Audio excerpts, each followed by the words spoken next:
Livro quarto. No mês de julho do ano da graça de 29, uma galera mercante avançava pelas azuladas ondas do mar em direção à desembocadura dos Orontes. Era cerca de meio-dia e fazia um calor intenso. Mas todos quantos podiam subir à ponte se encontravam nela, e entre eles Ben-Hur. Os 5 anos transcorridos tinham amadurecido totalmente o jovem israelita. Ainda que as vestes de tecido branco que o envolviam cobrissem em parte as suas formas, o seu aspecto era dos mais atraentes. Quem o observasse atentamente não podia deixar de descobrir o contraste entre a sua aparência, que revelava a elegante simplicidade do patrício, e certos detalhes pessoais. Por exemplo, os braços eram desproporcionadamente largos e quando o balanceio da galera o obrigava a procurar um ponto de apoio, o tamanho enorme das suas mãos e a força extraordinária era patente a todos. O seu aspecto indicava claramente que era um homem cujo passado estava cheio de aventuras.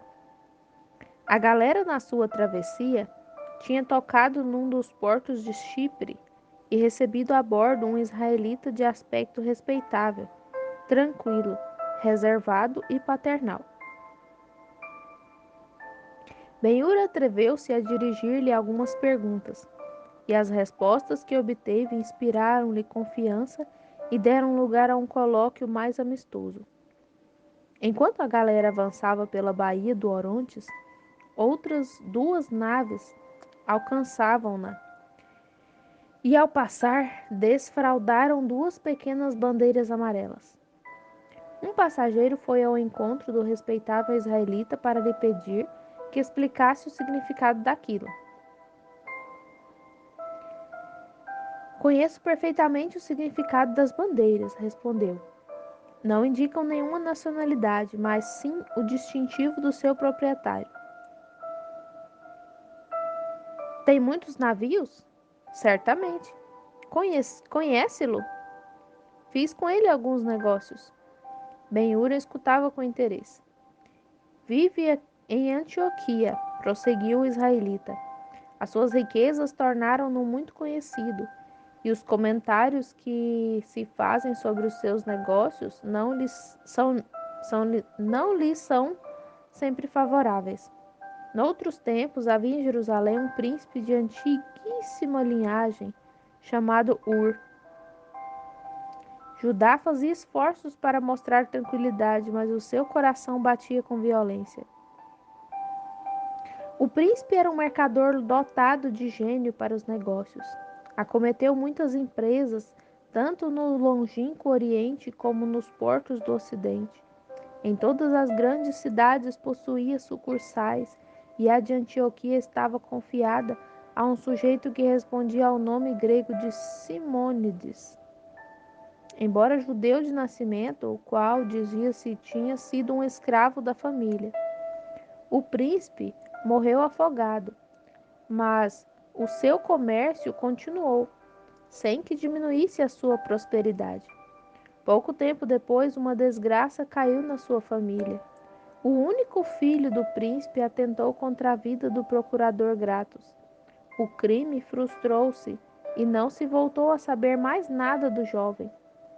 A vingança do romano alcançou toda a família e nenhum membro seu foi perdoado. O palácio foi fechado e só serve atualmente de refúgio aos pombos. As suas terras foram confiscadas, assim como todos os bens dos Ur. Simônides, o agente do príncipe, começou quase de imediato a negociar por conta própria e depressa chegou a ser o primeiro mercador da cidade. Seguindo o exemplo de seu senhor, mandou caravanas à Índia e atualmente tem no mar tantas galeras quantas bastariam para formar uma frota real. Deve ter tido grandes capitais para principiar. Sim, talvez isso esteja relacionado com o caso de o procurador se ter apoderado somente dos bens imóveis do príncipe, assim como dos seus cavalos, ganhos, naves e mercadorias, mas nunca conseguiu encontrar o dinheiro. O sucedido continua a ser um mistério. Não para mim, disse um passageiro. Compreendo o que quereis dizer, replicou o judeu. É crença de todos que o dinheiro desaparecido constituiu o primeiro capital do velho Simônides. O próprio procurador é da mesma opinião, pois 2 vezes em 5 anos mandou torturar o mercador. Ben-Hur apertou com mais força a corda a qual tinha se agarrado com uma das mãos. Disse, prosseguiu o narrador, que aquele homem tem todos os ossos desconjuntados, mas as torturas não surgiram nenhum efeito. As únicas palavras que se lhe puderam arrancar foram que tudo o que possuía era legalmente seu e que se servia disso legitimamente. Atualmente está protegido contra toda perseguição por uma licença de comércio firmada por Tibério.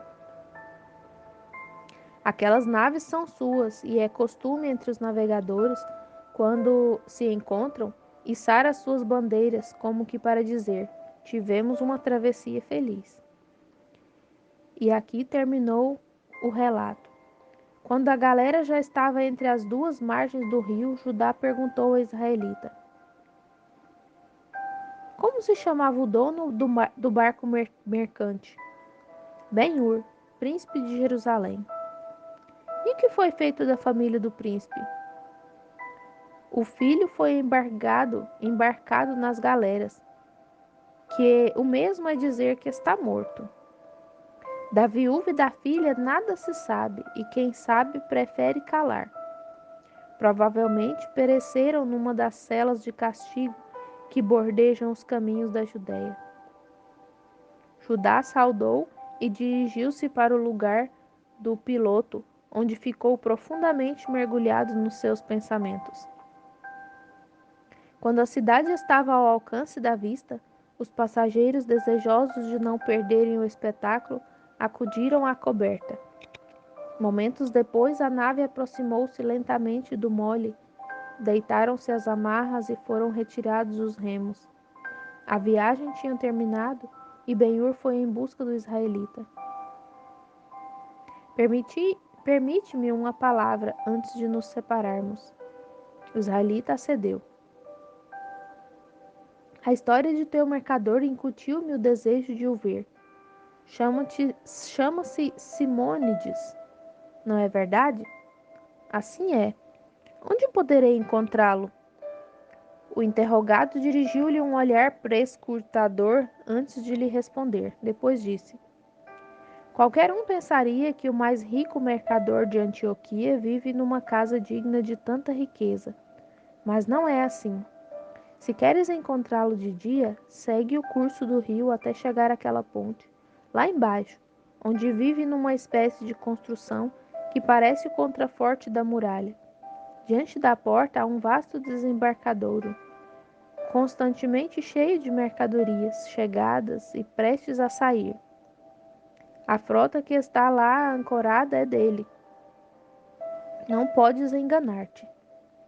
Recebe o meu agradecimento. A paz de nossos pais te acompanhe, e a ti também. Separaram-se. 2 carregadores que receberam a bagagem de Ben-Hur receberam as suas ordens. A cidadela, exclamou.